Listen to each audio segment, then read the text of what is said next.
If you want to know how you can learn any language fast and be awesome at it, well, it is story time. I'm going to take you on a journey through my own language learning evolution, the story of 7 languages that I learned, and the big thing that I learned about language learning in each of these stories. So you can steal it, use it for yourself so that you can get fluent faster.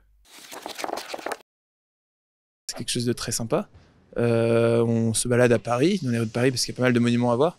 Ouais, moi j'irais faire des petites expos, genre là, si on fait cet après-midi, on va à l'Atelier des Lumières, qui est un super musée à faire pas très loin. Et on va au théâtre tant que c'est ouvert. Là, ils ont un peu décalé, ils ont avancé les heures de début de théâtre. Donc on peut encore y aller. Exactement. French is the first language that got me interested in language learning, and it's also how I discovered one of my favorite language learning strategies. Now, it all started with heartbreak. I was 19, I'd had a bad breakup, and all I wanted to do was to run away. First, I got a job in a cafe in London, and that was great because the people working there were from many different countries: Sweden, Spain, France, Japan. They spoke each other's languages often, which I thought was quite cool, except I couldn't speak any of them. They would all have to talk to me in English, and that was not cool. So what did I do? What any self-respecting 19-year-old would do, I suppose. I bought a one-way ticket to Paris on the Eurostar and ran away. I thought, well, if I can go there and learn French, then at least that'll be something that I can do with myself. Forget about my troubles. The dream was so important to me that I was 100% committed, and I got a job manning the front desk of a youth hostel in the Montmartre district in the north of Paris. Fantastic. I was meeting people from all over the world. One day, there was a guy walking down the street outside, and he popped his head in and said, "Are you from England?" And I said, "Yes, I am." And he said, "Would you like to do a language exchange, practice English and French together?" And I said, "Yeah, why not?" I'd never done anything like this before, and I was looking to meet new friends as well. This was my first experience of a language exchange. 1 hour at a time, first hour speaking English, second hour speaking French, or vice versa, with a native speaker who could correct all of my mistakes, and it was perfect. We kept meeting very regularly, and I got more and more confident in my French, and I would just ask him things often like, "How do you say this? How do you say that?" And he would tell me how he would say it naturally in French. He was a great language partner, and I realize now that I got lucky because not every language partner is great. He was. Shout out to Luca. For the next 3 months in Paris, I would try speaking French with everyone that I met. I wanted it so badly that I just refused to let shyness get in the way of my mission. I hung out in cafes, I went to parties, I made other French friends. To be honest, Paris, take it or leave it. And I had no money at all. But I did stay for 6 months, and by the time I left, I was at a strong B2 upper intermediate level in French. But here's what I learned from this. Nothing happens unless you create the situation. So find yourself a good language partner. I used to use a website called conversationexchange.com for years, and there are apps like Tandem and HelloTalk. But you can just as easily find people in shops who seem interesting and who are looking to practice languages. I did this quite a lot too in London. I just randomly asked people if they fancied a language exchange. You do need to find the right person to click with. There may be a few bad fits with language partners, but most will be fine, and 1 or 2 will be amazing, and those are the ones who you stick with. There is another lesson hidden in here as well too, which is that if you're lucky enough to travel to the country where the language is spoken, don't waste it. Speak to everyone you possibly can. I lost many years of just not taking the opportunities that I had, so it's important you pounce on them when you can. Eres mía.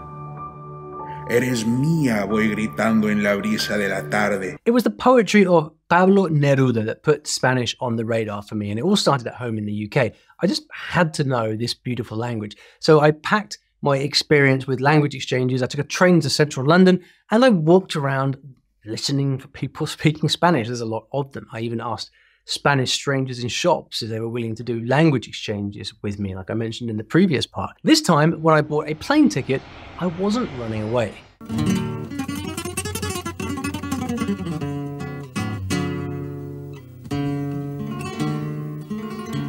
In Madrid, I met a Spanish friend who took me out to an amazing kind of canteen place. I just loved the atmosphere. There was this guy playing flamenco in the corner, and it was so captivating for me. I started making more friends, and they'd all be speaking Spanish. And me, see, I'd already spent time with a Spanish textbook, so I tried to join in their conversations, but someone always had to translate for me into English because I just couldn't keep up with it, and I hated it. I felt so useless when I couldn't find the right words or understand what was being said. I would get so nervous and freaked up. And that whole thing of rolling my R's, I couldn't do that back then. It was like a real bone of contention for me. So I went back to London and I kept studying and overthinking and obsessing over grammar. It was exhausting. And then I took a trip to Argentina and everything changed. So I was high up on a mountain one night and I got altitude sickness. I thought I was going to die because I couldn't actually breathe. And as I was passing the time, all I had was a book in Spanish. And so I started reading it. Could I understand the book? No, not really, not much, not at first. But something happened in my brain, and reading that Spanish book, when it calmed me down, I did not die, which is a great thing. And I discovered something remarkable. If I just kept reading, little things would start to make sense and words would start to stick in my brain. You can check out the full terrifying story up here. But reading that Spanish book changed everything. I think everyone remembers the first book that they ever read in a foreign language. And this one sticks in the mind very, very clearly. It was my first solo immersion in a language. Back in London, when I got back home, I just read and read and read and read. And this was the genesis of story learning. I realized that learning a language only works with a lot of input, not through studying grammar. Subsequently, I met a really cool guy who became a close friend, and for the next 2 years, we spoke in Spanish about music and other things, and far more Spanish than English, because his English really wasn't that good, and he had no particular intention of learning it. So during that time, my Spanish skyrocketed. I even asked him, I remember asking these weird grammar questions, like, well, how would you say if I had wanted to go through all these, contortions in English? It all became pretty fascinating, and then I just got it.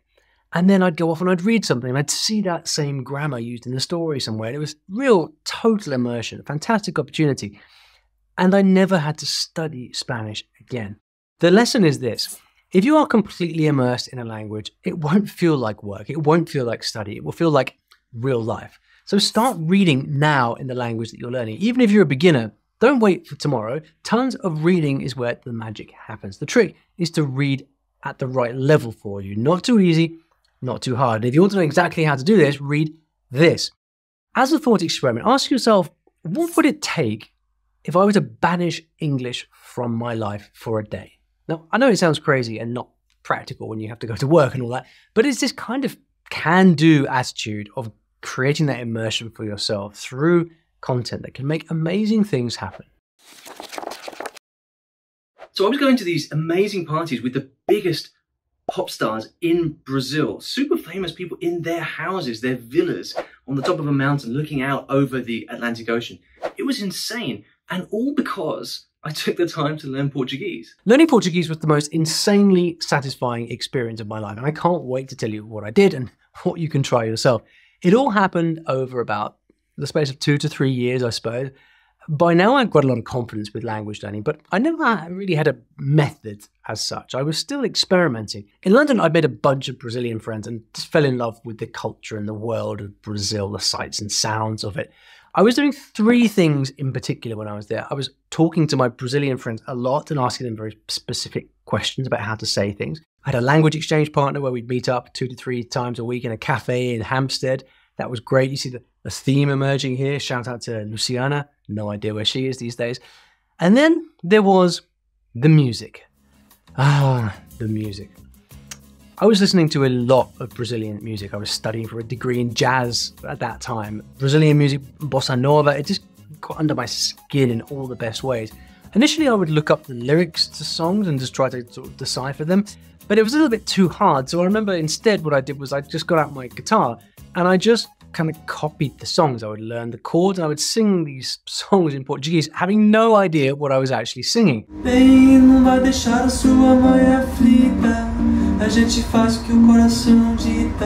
just knew that I liked them and it sounded absolutely brilliant. And I learned to play and sing these songs, and it was a new kind of immersion for me, but with something that I was passionate about and I was absolutely obsessed with. I was immersed all the time through music, and like I said, I didn't even know what the word meant, but as languages have a habit of doing, the more I did it, the more stuff just started to make sense, and I understood these words that would just repeat themselves over and over again. Você é a coisa mais linda do mundo. It just gets into gets inside your head and it suddenly starts to make sense. My friends found this really funny, but they loved it. This gringo guy playing bossa nova when he can't even speak Portuguese. Okay. Anyway, I began to try out these lines that I learned on real people. I talk to a girl and say something like, e se você olhar quando encontrar o meu, fala de umas coisas que eu não posso acreditar. You can safely assume I'd conquered shyness by now. And by this point, I could have conversations, but I still needed help. So, ticket to Brazil, anyone? You got it. I moved to Rio, and for the next 6 months, I got into musical circles. I made musician friends. I hung out at parties and jamming with these musicians. My success at Portuguese was because I made it my life. I was obsessed with not so much the Portuguese language, but the culture that lay behind it. The language was a vehicle to the culture that I loved, in just the same way that a musician is obsessed with their instrument. And I learned an incredibly important lesson for my future language learning experiences. And here it is. Study is only one part of learning a language. Where study ends, passion can take over and make up for everything. The passion can be for anything. Japanese sake, Italian food, Russian literature. The thing that got me into Portuguese was the music. So I will do all kinds of things to make the music an essential part of my life. Sing along to the music. You don't even have to understand the words at first. Find songs that you love. Learn to play them on the guitar. Read song lyrics. Lyrics can help you figure out where one word ends and the next begins. But it doesn't have to be music. Find anything that you're truly passionate about. Meet native speakers who share this passion and hang out with them. Try to imitate people when they speak. I did that so much with Portuguese. Say exactly what they say, body language included. Do it with people in videos and do it with real people. And you can actually practice imitating me right now. You see this language right here? See if you can imitate me. There we go. I didn't go to classes. I didn't buy a textbook. I didn't hire a teacher. And I didn't go anywhere near a grammar book. So this one is completely wild. Have you ever taken on a huge dare? Well, that's what my Italian learning felt like. It was no normal language project, and it all went down from the safety and comfort of London. I gave myself a dare. In fact, it was Steve Kaufman that gave me a dare. He said, Ollie, learn to speak Italian in 3 months through listening and reading. I bet you can do it.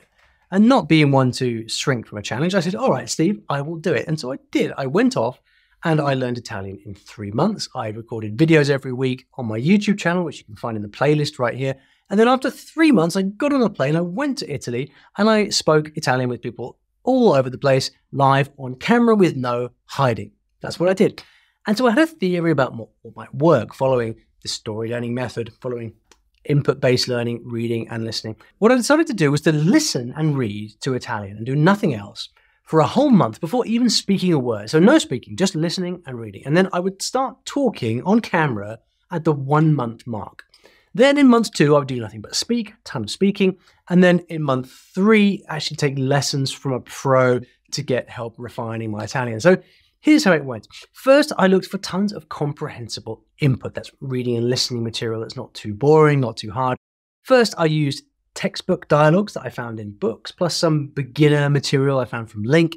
And then I started reading my own books of Italian short stories, which I'd recently published. And because I didn't speak Italian, actually couldn't understand at that point. And then I started more conversational material, specifically this channel and this podcast. I kept the focus really simple. I said, I'm just going to get 3 hours of input in Italian every morning. That's it. 3 hours a day. Simple. That was my one metric. Next, I looked for native level content that matched my interests, which I found in YouTube videos and things like that.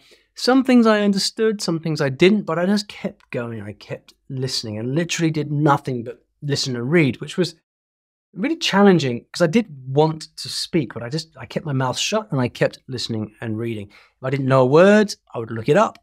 And then I got a grammar book because I needed to untangle some things that I was starting to notice from all my reading. It just helped me map Italian while I was learning. And then one day I had a big breakthrough.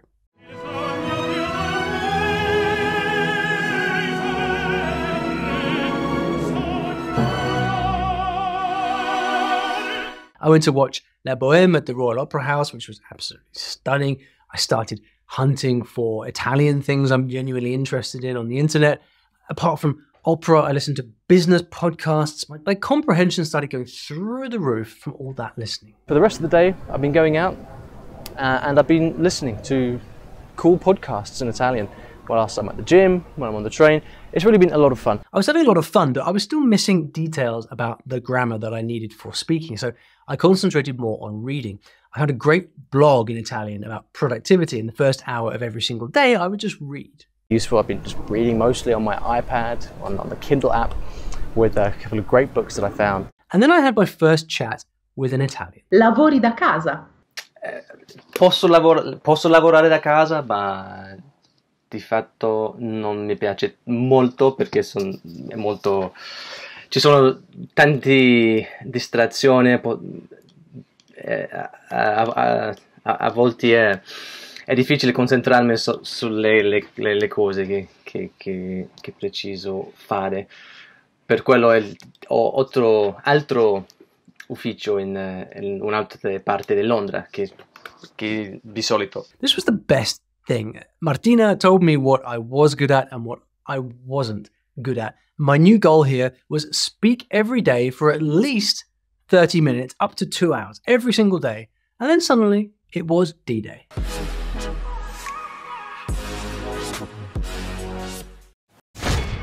È questione di pagare 8 euro o andare o camminare un po'.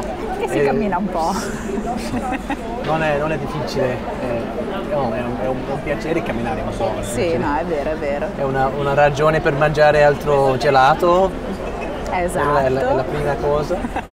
The really huge difference here from what I'd done previously was, and this is the lesson, accountability. When you make a commitment and tell people about it, that pressure can be an excellent way to keep you on course. So set yourself a doable 3-month goal. For me, it was 3 hours every morning for 3 months. But I do this kind of thing for a living, so I'm lucky enough to have the time. You can just do 15 minutes. The point is to make it doable. Then create the accountability. Tell people that you're going to learn a language. Tell your friends, tell your family. Open up your calendar, schedule in the study time. It's the accountability that matters, and it's really, really effective. And that's why, for example, in the VIP coaching program that we offer at Story Learning, we match you with your own coach for 10 weeks. It's a native speaker coach who not only helps you practice your target language, but critically holds you accountable to your study. And it's what makes the difference for a lot of people. And we are launching a new cohort in the new year, by the way. So if you'd like to experience our VIP coaching, if you think you could use a bit of accountability, then the best thing to do would be to sign up to my free Story Learning kit, which is in the description below, and that will get you on the mailing list. 思ってることを日本語で言うのは本当難しいだと思いますよ。私たちは本当にうまくいきたいなと思ったら一番大事なことはなるべく早く思ってることを日本語で言ってみなければならないんだと思います。With Japanese, I totally broke my own rule, even after everything I'd already learned from my language adventures. When I began Japanese, I did a whole lot of study. And the most surprising thing is, I was actually living in Japan. Yet, I spent 2 years studying a textbook, basically, with the occasional language lesson at a school. So go on, color me a hypocrite, it's okay. To be fair, I was listening to as much Japanese as I possibly could in the street and stuff, but something was missing. でも上達は時間がかかりました。それなのにどうやって僕は自由に話せるようになったかな。ある日友達と一緒にカフェに行ってじゃあ1時間日本語だけで話そうと決めました。Once I started doing language exchanges every day, that's when things changed for me. I would meet one friend for a chat one day, and then the next day someone else. And I found as many different people as I could for a whole month, and all we did was speak Japanese during that time. Japanese and obviously part in English, but that gave me dedicated time to speak Japanese. And sure enough, a month later, I was a completely different person. My Japanese was transformed. The lesson, it doesn't matter how much you study. If you want to get good at speaking, you have to speak a lot. Now, back when I was learning French, I used language exchanges to actually learn the language. But the thing with Japanese was that I already knew a lot. Knowledge wasn't the problem. I just needed to get a lot of airtime speaking with real people in order to activate it. So I know you love your textbooks, but don't use them as a shield to hide behind. Sooner or later, you've got to put in the time with a real person. 在我心湖中，這份愛永遠都存在，共你同在。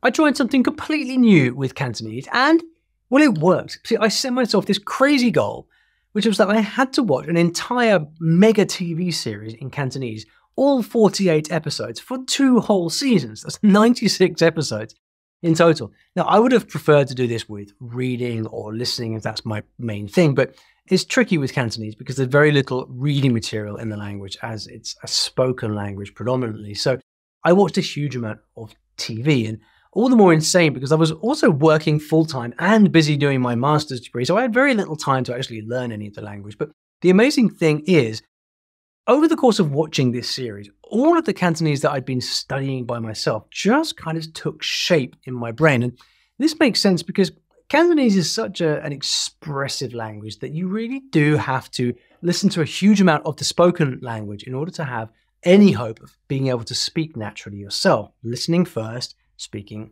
later. And there are not many times when I can remember taking such a huge, tangible leap forward in a difficult language, but this was definitely one of them. So I just kind of got used to the way that people speak through watching all this TV. And my teachers at the time, I remember them saying how much more naturally I was speaking from, over the course of just a few weeks. You can imagine how much of the TV I was watching to get through all of that in just a few weeks. And I remember my teachers at the time, I remember them saying just how much more natural my Cantonese was when I was speaking. And there was a few different things. It was how much I understood, little expressions I'd begun to use, the intonation of my sentences, the prosody, just the general naturalness of everything. Everything was just so much more natural as a result of that binge listening. Now, it's important to know that all of this was in conjunction with some study that I was doing. I wasn't just watching TV by itself. It's just that all of that TV poured fuel on the flame, and it all came directly from this aviation love story, Triumph in the Skies it's called, and you should most definitely watch it. The lesson is this: find content you love and just binge on it. Go crazy. I don't really think that TV is a great way to learn a language, but there's no doubt that it can get you tons of exposure. And the reason it works is because of the sheer volume, the sheer amount of time you're spending stuck in front of the screen. At the end of the day, massive volume will compensate for anything. So if you can find something that you're passionate about, lean into it, soak it all up. Just don't forget to study properly on the side. This is my area. This is my kingdom. Arabic was all about a job. It was September 2014 and I had to move to Cairo. So naturally I wanted to learn Arabic. Egyptian Arabic, of course. And of all the languages I'd learned, Egyptian Arabic was going to be the hardest to find great learning material for. There was nothing back then. The thing is that Egyptian Arabic is a dialect, not a written language. You don't write down Egyptian Arabic. You write down modern standard Arabic. It's a different thing. And one big goal I had, because I already had my blog at that point, a big goal I had was to leave you with very practical tips and strategies. Once I'd figured it all out, I just had to figure out Arabic first. And the first week, week 1, I took a 5-day course from Benny Lewis to motivate myself into action. It was called Speak in a Week. And on day 1, I made a video. السلام عليكم. ازيك؟ اسمي أولي. أنا من إنجلترا. أنا ما بفهمش عربي. بتتكلم عربي؟ فرصة سعيدة. مع السلامة. Now remember, I came here for a job. I was working hard. There was barely any time for learning a language, but I forced myself to book lessons after work and just practice speaking. So I met with a teacher twice a week and we just talked. The lessons were pretty kind of cobbled together and unstructured, but guess what? It was fun, and in no time at all, I could do this.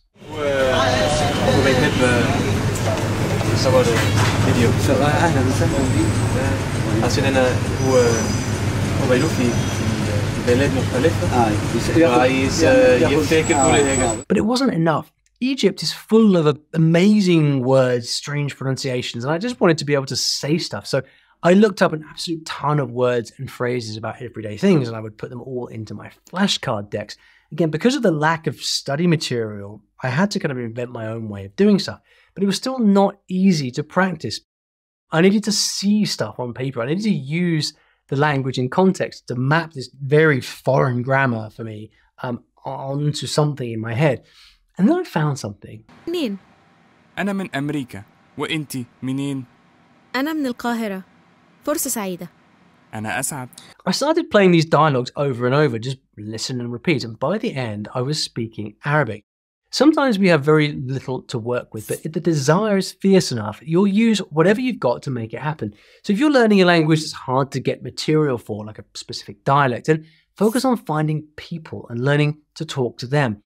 Learn phrases you'll actually want to use and practice them. Write down all the phrases you want to learn. Get a native speaker to check them for you. If it's a local teacher, all the better. This way, whether you understand the grammar or not, you can confidently get a conversation going. Write monologues based on what they teach you. Learn them by heart. Recite them whenever you get a chance. No, it's not perfect, but if you get talking, then you're always winning, which is why the boys and girls of the US military focus their learning on real-life situations that they know they're going to encounter. It's life and death after all, and all that is revealed in this video right over here, so why not head right there now and check it out.